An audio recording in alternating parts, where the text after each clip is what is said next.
the Browns have the number 2 overall pick in the draft, and they make this trade with the Eagles. And they're getting high marks for the decision to make this trade. They get the number 8 pick, a 3rd rounder and a 4th rounder this year, and then a 1st rounder next year, and a 2nd rounder in 2018. So Cleveland the executive vice president of football operations, Sashi Brown, was speaking at the Fan Fest yesterday, or maybe Saturday, and said, quote, "We're pleased with it. I was a little surprised we got as much as we did." So there's this whole trickle-down effect now that the people in Cleveland kind of believe that they got one over on the Philadelphia Eagles. And we've said before, we thought the Eagles gave up a lot to go get the quarterback there, John. But do you think, hearing that from Cleveland's side, that the Eagles gave up too much? The fact that they said they were surprised at how much they were able to get? No, I mean, the Cleveland Browns are going to spin it in that direction, and understandably so, and they do think they won this trade. But I can tell you firsthand, so the Philadelphia Eagles, and the ultimate judge will be if Carson went into a Pro Bowl level quarterback. If that happens, if that's the end game, the Eagles win the trade, ifs, ands, or buts. And Cleveland, which has had this tortured history since the second version of the franchise started in 1999 at that particular position, if you have an opportunity to get a Pro Bowl quarterback at number 2 and you give up that opportunity, well, you lose the trade. So nobody can say right now, obviously, but each side thinks they did a very good job. And Sashi Brown is up front. He comes from this sort of same mentality as some of the analytics-driven organizations in basketball or baseball. And remember, Paul DeBattista is also the ex-Dodgers GM, the ex-Mets executive, is also the director of strategy in Cleveland. So they're going this route where they're trying to add assets, and they certainly got a lot of them. And I think the biggest part of this deal for them is next year's first-round pick, and we'll see where that is and how big of a deal that turns out to be. Yep, and that's the one thing about the part of the draft that some people were scratching their heads at for the Eagles, because that could be a very high pick if the Eagles aren't good. We'll see, and keep our eyes on, of course, how these two teams progress from here. Carson Wentz, first weekend in Philadelphia, John, at the rookie camps, said he's not anticipating any issues with Bradford. They'll meet for the first time tomorrow. How did Wentz fare? How did he look? When he met the media for the first time, there was excitement. Now that you've seen him, if the fans got a chance to see him, did you like what you saw? Did you like what you saw from this class over the weekend? Well, we didn't. Practice wasn't open over the weekend, so the only opportunity we got to watch them was Friday. And as I wrote at 973ESPN.com, physically he looks like the real deal. You can see the ball jumps out of his hand. He's got the arm strength. He certainly has the size. Everything as advertised is there as far as the physical skill set goes, but you still have to see, to me, the thing that defines great quarterbacks in this league is how they handle pressure. And we haven't seen that from Carson Wentz, and we're not going to see it. Even tomorrow, which is going to be the first open practice of the year, obviously there's no pads. There's nothing of that nature. All the quarterbacks are going to be wearing the red jersey, so there's no live rush. You're not going to get a feel, but all you can know right now is that physically he looks like an NFL quarterback. He certainly has everything you would ask for as far as arm strength, athleticism, things like that. And we'll see how it shakes out as things continue to develop. Yeah, and, you wonder if the Eagles are going to see a side of him that, is he going to be able to convince them that he's further along than they think he might be? Yeah, I think he's going to get that opportunity. I really do, because at some point, even though I firmly believe the Eagles, as we sit here today, Mike, they don't want him to play. They do not want him to play. But at some point, it's going to start creeping into some people's minds, whether it's Howie Roseman, Doug Peterson, Frank Reich, John DeFilippo. It's going to say, this guy's our future. What are we waiting for? What are we waiting on, especially if we get into the season and it becomes evident, whether it's the Dallas Cowboys with a healthy Tony Romo, whether it's the Redskins who won the division last year and look like they've improved. If those teams are clearly better than the Philadelphia Eagles, at some point I think they're going to say, let's pull the trigger. Let's get this started and let's get toward our future sooner rather than later. John, a couple other notes from this weekend's practice. Let's start with sixth-round rusher Alex McAllister. I've seen some people kind of talk about Javon Kearse because of the size there, freakish type of athlete. Well, yeah, I don't want to put that on him. He is a great athlete, but he's a 6'6" guy.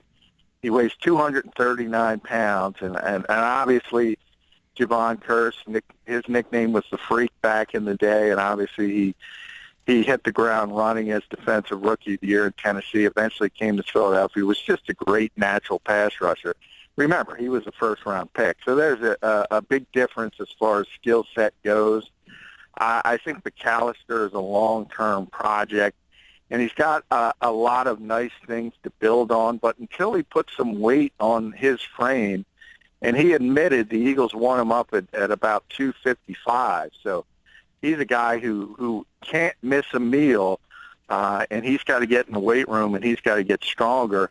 I don't think he's going to play into being a difference maker on this team, which it has some depth at defensive end, especially when you think about it. Connor Barwin is moving from 3-4 outside linebacker. So you have now three guys, Brandon Graham, Vinny Curry, Connor Barwin, who are going to get the majority of snaps at that particular position. So I think McAllister is a guy who's going to be earmarked for the practice squad, or at best case, the back end of the roster is not going to dress on Sundays, and they're going to sort of redshirt him legitimately, as we talk about them redshirting Carson Wentz.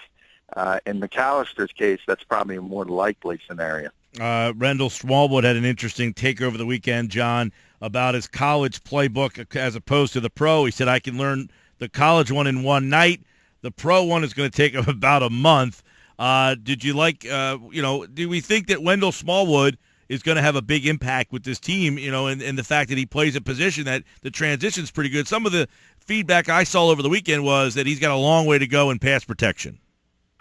Yeah, he does. He's not very good, but you can say that about every rookie running back. I mean, that's a struggle for just about everybody, and that's the most difficult thing to pick up as far as being a three-down back at the NFL level.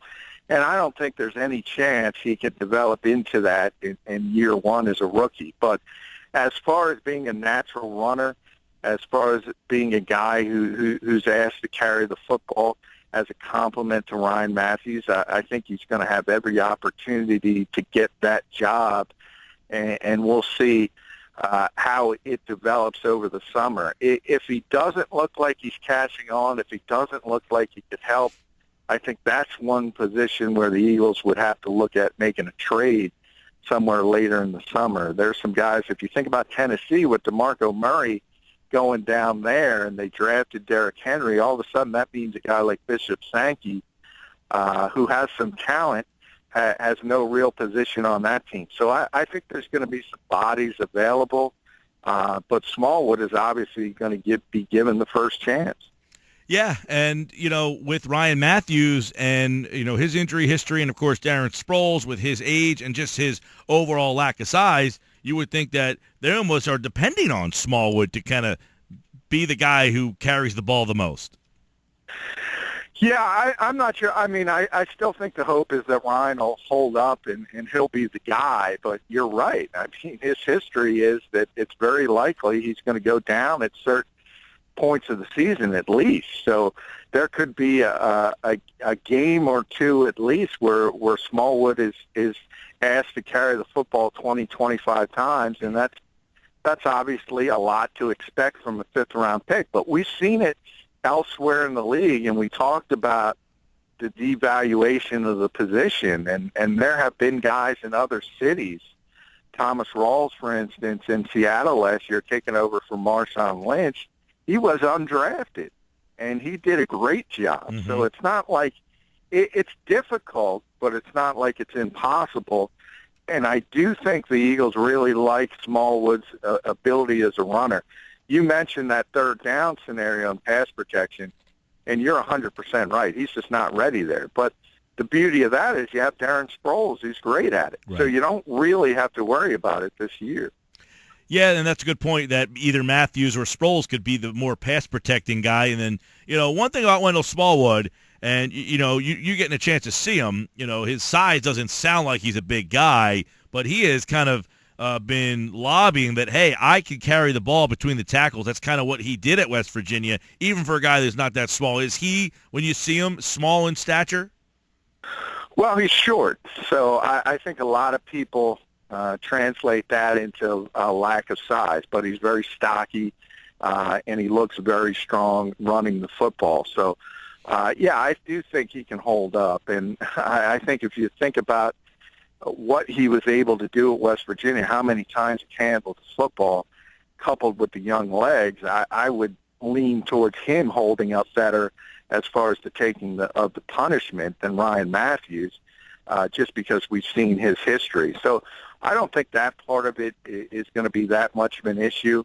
Now, at the same time, I don't think the Eagles want either of them. Matthews, Smallwood, and you can even throw Sproles in there. I don't think they want any of those backs touching it 20 times. I think they want a running back by committee, and that's how they'll try to approach the season. John McMullen's with us, 97.3 ESPN.com. He's got coverage of this weekend's rookie camp, and you can read more about what he saw there. John, tomorrow the OTAs, give the listeners a little insight on what these voluntary OTAs are. What can they expect to see or hear about from the Eagles tomorrow? Well, this is the first time we get to see on-field work with the entire team together, the veterans and the rookies. So, as I said, there's no pads, but you're out there, and it's a very important part of the process, especially for a first-year coach, because you're installing an entirely new offense and an entirely new defensive scheme with Jim Schwartz. So it's going to be very, very important, and we're going to start to see how the depth chart is developing in the coach's mind. So when you look at certain positions, whether it's left guard, whether it's nickel back, even some of the less glamorous positions, long snapper. The Eagles brought in a legitimate long snapper to sort of push John Dorenbos, who was a little inconsistent last season. So there's going to be a lot of position battles to keep an eye on, and we get to see at least the first feeling of how the coaches think they're going to unfold. Yeah, and that's a good thing I wanted to ask you. Is this the start of, training camp is where you see the actual battles start, but is this the beginning of position battles and we're going to be able to see who should be in a quote-unquote battle where the depth chart kind of starts? Does that start tomorrow? Yeah, it does, and you'll see it. And some guys, like we talk about Isaac Seumalo, because of the system they have in the 12, it's a quarter system, he's not going to be there because he's back at school, and that's going to put him behind the 8 ball as far as the competition goes at that position, which is, we've talked about it in the past, the cast of thousands, whether you talk about Alan Barber, Stephen Wisniewski, Andrew Gardner, Malcolm Bunch. He's going to be in that mix, but he's not going to really get an opportunity to start until training camp. So obviously that's a bigger advantage for the veteran guys who are going to understand the position. And at other, it's going to be very interesting. We kind of think that Eric Rowe, because of his upside as a player at corner, is going to get one spot, and then it comes down to Leotis McKelvin and Nolan Carroll, the 2 veterans battling for the other corner slot, and then the nickelback. It's just another position where they're going to throw bodies at, and try to find the best player they have. And that all begins tomorrow. And by the way, Matt Tobin restructured his deal. He gets a 2-year contract. He had been slated to make $1.67 million under a restricted free agent deal. And the new deal most likely gets a little guaranteed money his way to take a little less money and help them out with the cap a little there. And he would most likely be a guy who is in you would think, he signs a 2-year deal there, which kind of indicates they might want to keep him around. But the competition, and this is something we asked for last year, they handed jobs to certain guys, Barber and who was the right? Gardner, right. They handed those guys jobs with the contracts they signed. This year it seems like you're going to have a lot more competition for at least the one guard spot. I guess Brooks has the other one locked down, but because of that competition, you should be much deeper at the line than you were last year, where they just handed positions to 2 players. Yeah, and I think if you look at the 2 rookies coming in who you expect to make this team, Sayamalo and Big V, that it's going to be very difficult for a guy like Matt Tobin, even though same thing for Dennis Kelly, who also signed an extension. You see those things, and you say, well, the Eagles might have the mentality to keep him around, but it's not necessarily the case because they don't have a ton of guaranteed money, and it wouldn't be difficult to move on if they do get beaten out. And I would say for all the competition, for all the reasons you just mentioned, Mike, it's probably unlikely a guy like Matt Tobin is going to make this football team, at least early on, barring injuries, which is always a possibility. John McMullen has more on this Eagles camp over at 97.3 ESPN.com. And the Eagles will open up their voluntary OTAs tomorrow. And that should be fun and interesting because we will see Sam Bradford for the first time. John, is there any set time? Is there anything set up, or is it just going to be a free-for-all when he's done? Free-for-all after practice at this point. I was hoping the Eagles would come out with something and have him in the auditorium. But right now, Doug Peterson is scheduled to talk before practice at 10:15, and then the players are going to be available as they come off field after practice, and that means a free-for-all for Sam. I want you to elbow your way right to the front. It's always, surprisingly, it's always the TV guy, and even the Jamie Apotes of the world. They're very, very difficult, and very, they can root in, and they're like rebounders in basketball. Good boxer outers. Those camera guys, they get that elbow room in there. But it should be interesting tomorrow. Give me your odds on first question asked. Well, first question asked is going to be, Sam, did you reach out to Carson Wentz? How are you two getting along? Something of that nature. And from there you're going to hear, hey, look, I have no issues with Carson personally. He's a nice guy. It was just a business decision. And keep an eye on business decision because you're going to probably hear that 4 or 5 times. All right. That's tomorrow. Sam Bradford speaking for the first time since the Sam Bradford saga. And we'll see how it all goes down tomorrow. And if Sam goes out of his way to talk to Carson Wentz, how that's all going to go down. You feel bad for Wentz that he's kind of in a difficult situation, that he probably just got to be, hey, I just want to go talk to you. And yet there's all this apprehension now.